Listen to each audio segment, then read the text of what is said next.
The Kansas Jayhawks are up next for 2024 predictions, and from being one of the perennial jokes in the college football landscape to now a surprise playoff contender in 2024, yeah, you better believe the hype, because Kansas, if they can fight their way through the chaos of the Big 12 Conference, we might be able to see the Jayhawks in the college football playoffs. So that is the question.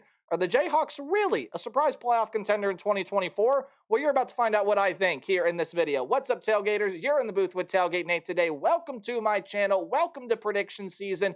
And whether you're a Jayhawk fan or not, thank you for tuning into prediction seasons, where I predict all 134 FBS level college football teams, which means you should watch them, of course. Ring the bell and subscribe. Well, I guess you got to do one to do the other. Subscribe and then ring the bell so you know when your favorite team has a video on my channel, if it doesn't already. And thank you for watching this video, because it helps support my channel in more ways than you can even imagine. And if you'd like to continue to support what I do here on YouTube, or if you'd like to start, like, comment, share, subscribe, watch my other videos, and interacting with the channel in any way you can helps to support what I do here, so I appreciate all the love and support you guys give. Let's talk about the Jayhawks in 2024. How do we do that? Well, we're going to dive into the team's offense, defense, and then break down their schedule and give it a game-by-game preview and prediction. A couple things before we do. Start right over here are going to be the stats that the team, both offensively and defensively, put up last season. And right below the team's logo, for your viewing pleasure, I have put the team's coaching staff, again, both offensively and defensively.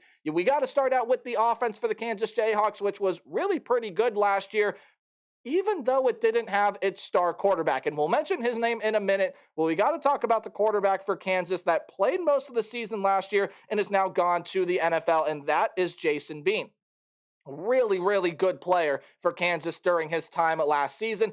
He did enter his name into the NFL draft, will not be with Kansas in 2024. Didn't get drafted, but I believe has been invited to mini camps, maybe even signed by a team now. That knowledge I'm unaware of. But 2,130 yards, 18 touchdowns, 7 interceptions on 62.3% completion percentage. Definitely not bad numbers for only throwing 199 passes. But I mentioned that there is a star on this team. And there is. His name is Jalen Daniels. Last year, 705 yards, 5 touchdowns, only 1 pick in 74% completion percentage. He's an absolute star, and he's a dual threat player as well. Had 74 rushing yards in 27 attempts last year. Again, didn't really get a chance to show much of his rushing ability over a full season.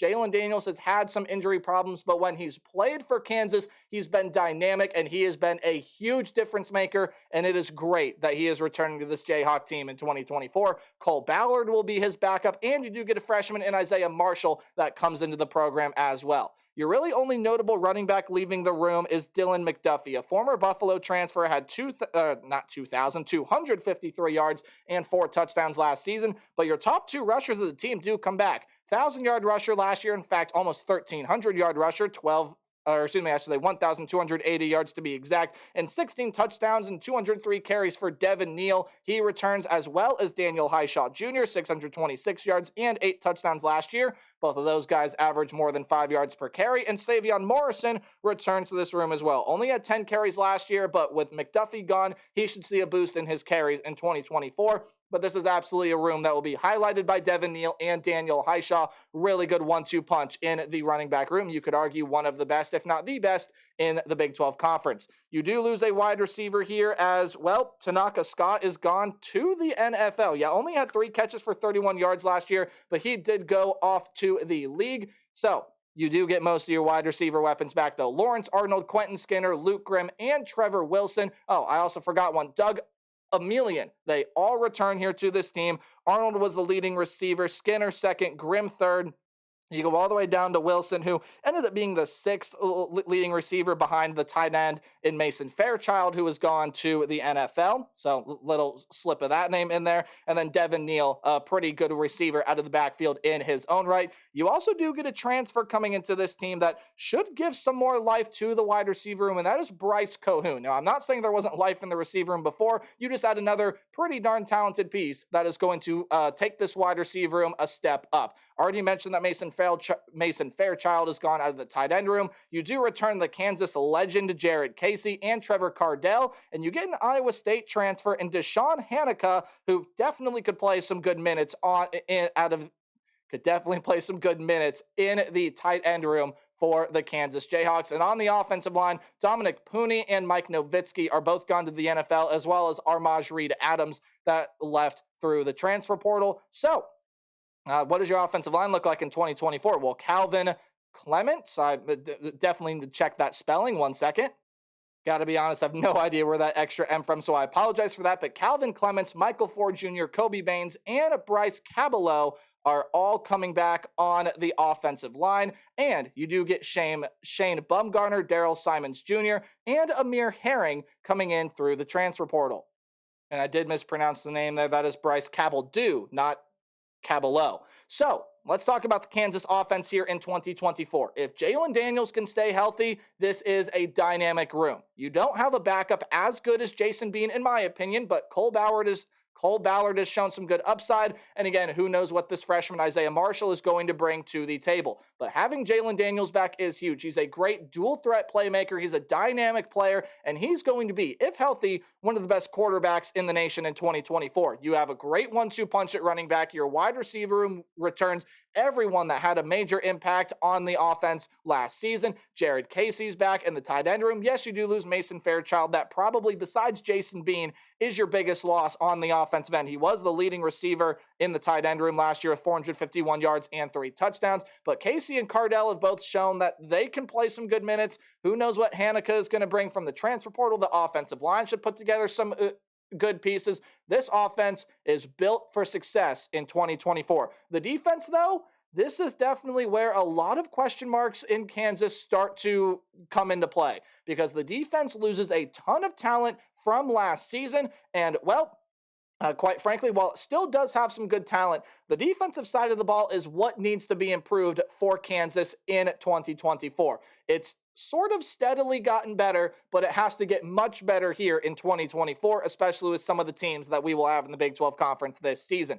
By far, the defensive line loses the most. Lots of guys gone to the NFL, a couple guys to graduation, some guys through the portal as well. The defensive line loses a ton of talent. Most notably is Austin Booker. 56 tackles, 8 sacks off the edge, and was the most talented defensive lineman for Kansas last year and one of the most talented in the entire country. He's gone to the league, as is Devin Phillips, who was a pretty darn good player here for Kansas as well. Hayden Hatcher and Patrick Joyner both had solid production last year. They have both graduated, while Gage Keys and Davion Westmoreland are both off through the transfer portal. Those guys a little bit more depth pieces than anything else, but Keys still had 21 sacks last season, and then Westmoreland only with 4. But again, the bigger loss there to the portal is Gage Keys. Woo, okay, a lot of talent is gone through this defensive line room. You do still return some pretty solid players. Jeremy Robinson had 25 tackles, 4.5 sacks last season. He'll be one of, if not the leader on the defensive line in 2024.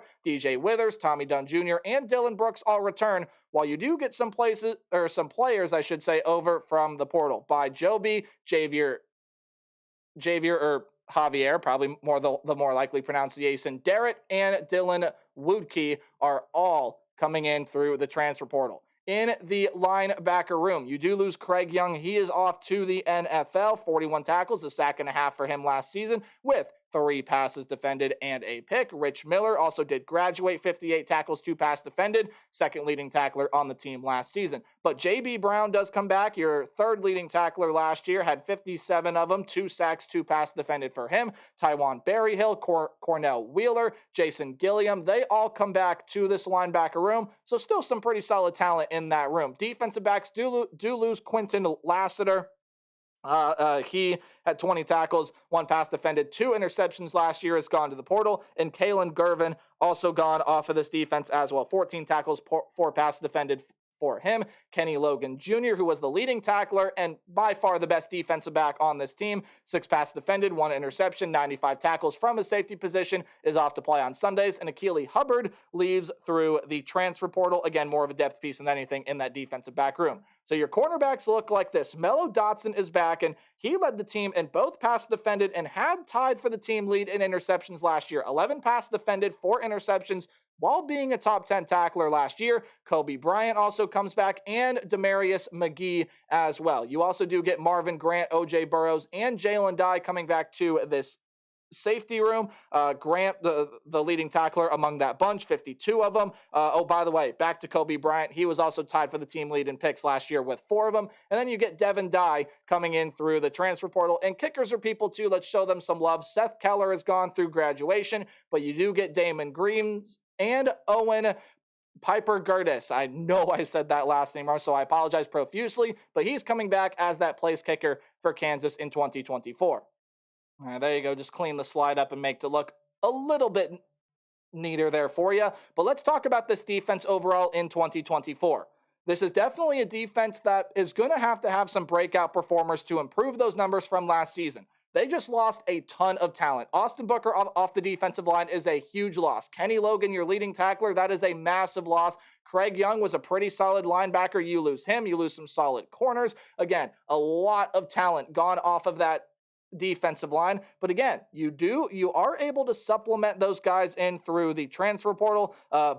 By Joby is coming over from the Michigan State Spartans. Darrett is coming over from an FCS powerhouse in North Dakota State. Woodkey is coming over from Youngstown State. So you get some guys from the FCS ranks that had really good seasons last year to try to supplement the talent you lost. The defensive back room, I think, should still be pretty solid. But again, this defense has to show all of us that they can take a step in the right direction. And if that happens, absolutely, can the Kansas Jayhawks be a surprise contender for a college football playoff spot? We know what the offense is going to do. There's no question Daniels is going to be fantastic. Devin Neal's going to be good, and the wide receiver room will be electric. It is up to this defense to make us believe that Kansas is good enough for a spot in the college football playoff. And that brings us to the Kansas schedule. Hey, any game at home is going to be underlined. Well, any game on the road is in italics. That is that slanted text. Any game in green is a game that I have the Jayhawks being able to win easily. Any game in yellow is going to be a close one. The other team will give them a fight, but it still is a win for the Jayhawks.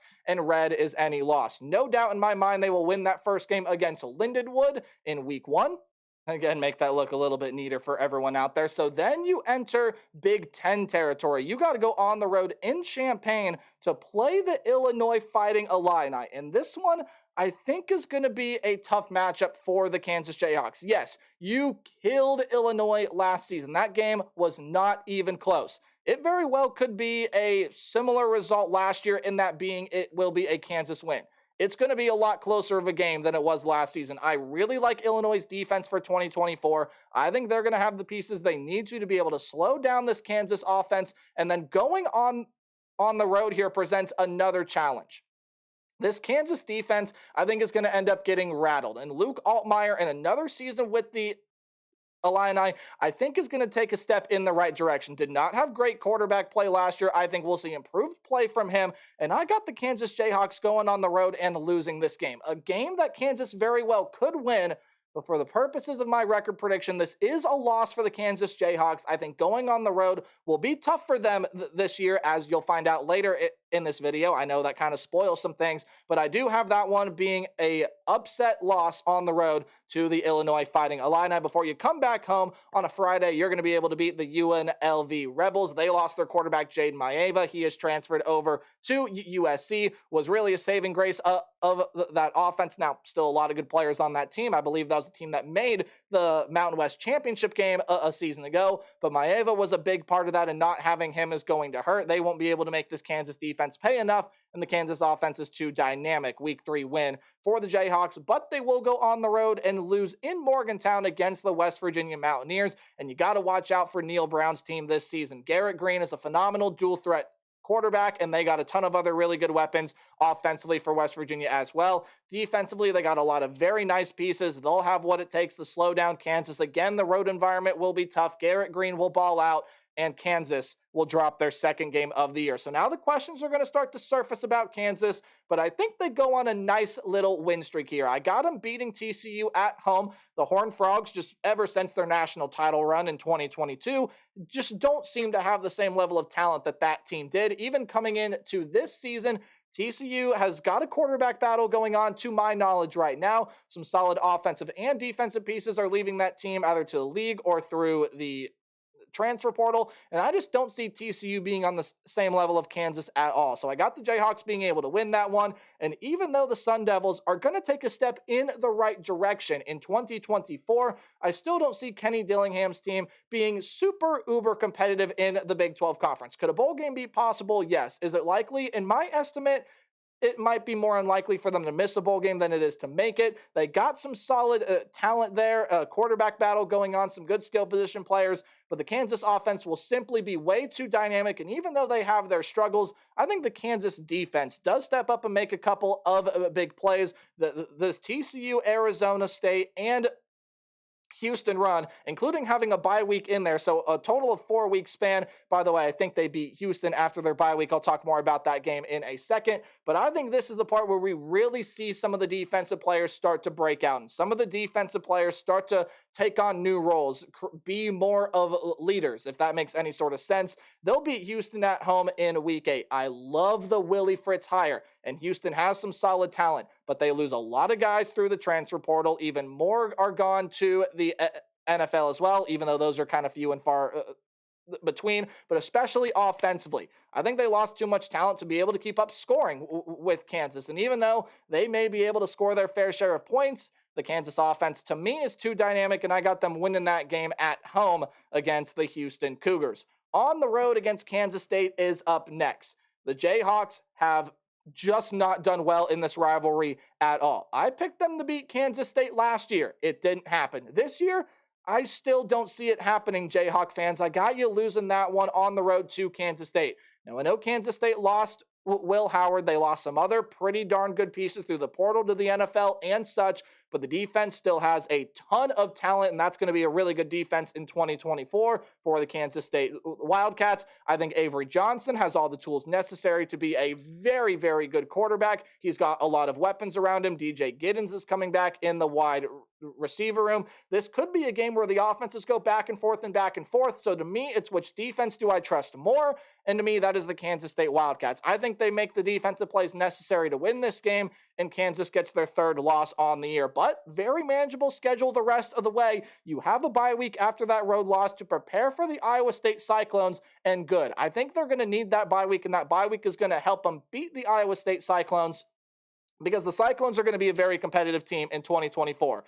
Yes, they had that gambling scandal last year, but a lot of that young talent that was forced to get on the field and play and show out did so. And maybe it took them a little bit to get going, but I think the Iowa State offense and defense are going to be a really good unit, and that's going to be a team to watch out for in the Big 12 Conference this year. That being said, I think the Kansas offense is a little bit too dynamic for the Cyclone defense to handle, and I got them winning a close one at home. Going on the road in Provo can be a tough environment to go play in, but again, Kansas has got too much offensive talent, and I see them being able to win that one on the road against the BYU Cougars.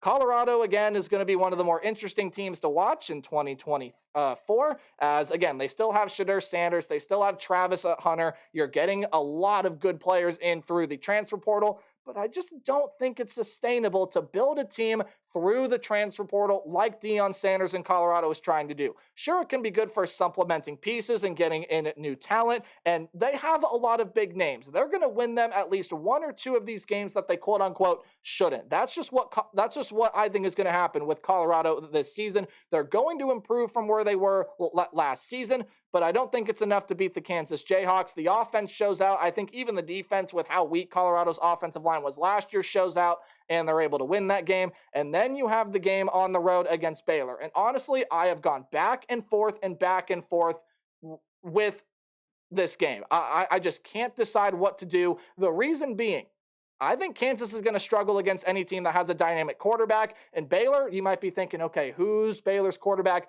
They got a guy by the name of DeQuan Finn over from Toledo, who is a great dual threat quarterback that I think is going to pose this Kansas defense some trouble. This game also ultimately comes down to, what's Kansas' record going to be at the end of the year? If they win the game, they get 9-3. If they lose it, they get 8-4. And while I think overall 8-4 as a record is more likely for this Kansas team, just with some of the weaknesses on defense, sometimes you got to go bold. I have them beating the Baylor Bears in a very close game on the road. I just don't think Baylor has enough defensive talent to slow down Kansas, and the Jayhawks go 9-3 in 2024. A little bold, yes, but very, very realistic. Again, they're going to have their struggles on the road this year, just a lot of tough road environments. But they can beat Illinois on the road. They can beat West Virginia on the road. I see 2 losses for this team at least, but this is a team that absolutely, if everything goes right, can be a sneaky contender in the college football playoff. Let me know what you think about the Jayhawks in the comment section below. The Texas A&M Aggies are up next, and remember to play hard but tailgate harder. I'll see all you guys in the next video. Goodbye.